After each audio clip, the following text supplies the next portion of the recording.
ভৈৰৱকুণ্ডৰ স্বপনগাঁও ফৰেষ্টত টংলা প্ৰেছ ক্লাবৰ সাংবাদিকক বিশেষ সম্বৰ্ধনা। ওদালগুৰিৰ মনোমোহা মেনমেড ভৈৰৱকুণ্ডৰ স্বপনগাঁৱত টংলা প্ৰেছ ক্লাবে 1 জানুৱাৰীত জ্যেষ্ঠ সাংবাদিকক ক্ৰমে জয়ন্ত দাস কলাইগাঁও, গুণজিৎ দাস ওদালগুৰি, প্ৰশাসনিক বিষয়া ঋতুত্তম বৰা, দক্ষ অভিযন্তা সত্যৰাম কলিতাক সম্বৰ্ধনা অনুষ্ঠানৰ লগত সংগতি ৰাখি বিভিন্নজনে বাহিৰ সুৰ, গীত, অভিনয় প্ৰদৰ্শন কৰি পৰিৱেশন কৰি আনন্দমুখৰ কৰি তোলে।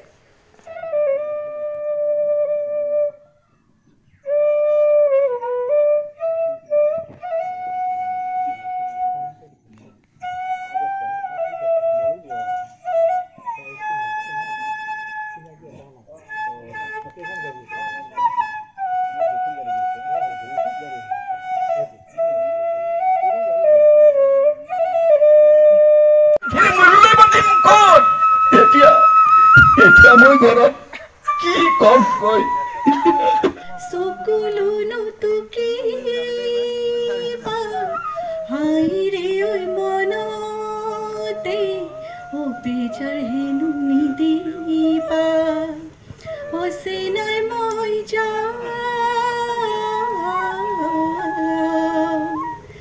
আই ভাবিছে আমাৰ গাঁওখনি উখৰা আৰু আই ভাবিছে তাকৰি ঘোঁৰা দেখোন বিচাৰি ফুৰিম গৈ তাৰ। হয়, আচলতে 2021 চনৰ আজি প্ৰথম দিনটোতে এক সুখবৰ মোৰ বাবে, কাৰণ টংলা প্ৰেছ ক্লাবে ওদালগুৰিৰ মেনমেড ফৰেষ্টৰ যি নান্দনিক পৰিৱেশৰ মাজত অনুষ্ঠিত কৰা এক সম্বৰ্ধনা অনুষ্ঠানত মোক তেওঁলোকে যি সম্বৰ্ধনা জনালে বা সন্মান দিলে অভিভূত হৈ পৰিছোঁ। কাৰণ দীৰ্ঘকালৰ যি সাংবাদিকতা, সেই সাংবাদিকতাত এক নিভাঁজ স্বীকৃতি বুলি মই অনুভৱ কৰিছোঁ। আৰু উঠি অহা প্ৰজন্মক বা নৱ প্ৰজন্মক কি ক'ব এই ক্ষেত্ৰত, সংবাদ ক্ষেত্ৰত?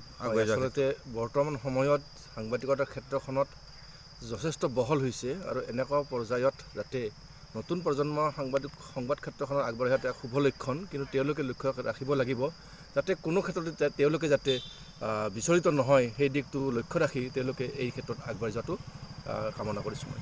ধন্যবাদ। এটা বঁটা প্ৰদান কৰিলে আপোনাক, এই ক্ষেত্ৰত আপোনাৰ কেনেকুৱা অনুভৱ? হয়, পোনপ্ৰথমে মই সকলোকে নৱবৰ্ষৰ শুভেচ্ছা জ্ঞাপন কৰিছোঁ।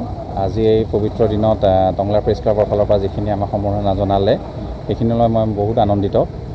আৰু ধৰি লওক, যিহেতু বছৰটোৰ এইটো প্ৰথম দিন, আমি প্ৰশাসনিক বিষয়া হিচাপে ৰাইজৰ যিখিনি সেৱাত ব্ৰতী হওঁ সেইখিনি কৰিবলৈ আৰু উৎসাহ পাইছোঁ।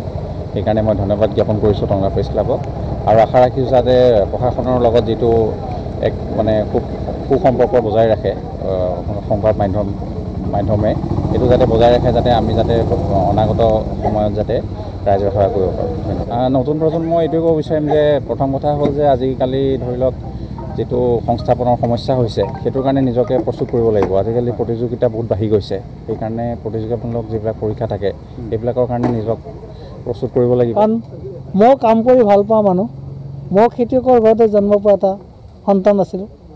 গতিকে আমি কাম, ৰাইজ আৰু খেতিয়ক এইবিলাক লৈ আমাৰ জীৱন, আৰু তাৰ মাজত যে মোক তেখেতসকলে এনেকুৱা এটা সম্বৰ্ধনাৰ কাৰণে চিলেক্ট কৰিছে, সেইটো তেখেতসকলক মই নথৈ ধন্যবাদ জনাইছোঁ।